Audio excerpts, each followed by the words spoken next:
Институција раководена од кадар на ДУИ нарачува, фирма во собственост на членови на ДУИ доставува и Министерството за образование доделува тендери на Пуцко Петрол. Пред само 2 дена бил склучен договор вреден 85.000 евра. Ресорниот министер Јетон Шаќири не гледа ништо спорно во ова. Во гостување на Алсат дури изјави дека не знаел чија била оваа компанија.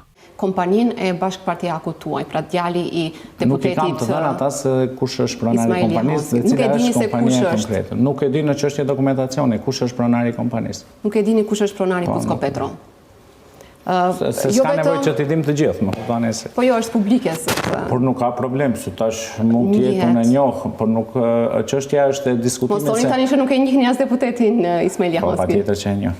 Според податоците од Централниот регистар, со Пуцко Петрол раководи Асмир Јаховски. Тој е син на Исмаил Јаховски кој во овој собраниски состав влезе како кандидат на ДУИ откако претходно во 5 мандати беше градоначалник на Пласница, во првите 2 како кадар на СДСМ, за подоцна да ги смени партиските бои да премине ка интегративците. Инаку ширењето на бизнисот на Пуцко се поклопува со доаѓањето на СДСМ со ДУИ на власт. Од тогаш значително зголемена нејзината соработка со државните институции и јавните предпријатија и компанијата станува главен добавувач на нафта. Само во последните 3 месеци компанијата добила државни тендери тешки над 7,4 милиони евра, а од почетокот на годинава државата и платила нешто повеќе од 800 фактури. Алфа се уште чека одговори на прашањата доставени во понеделникот. Колкав процент од обратот на Пуцко отпаѓа на работењето со државните институции и јавните предпријатија, дали ги имаат потребните складишта и капацитети за да се бава со трговија со нафта од ваков обем. Инаку од антикорупцијската комисија, за Алфа потврдија дека веќе ги испитуваат семејно бизнис политичките врски на Пуцко Петрол.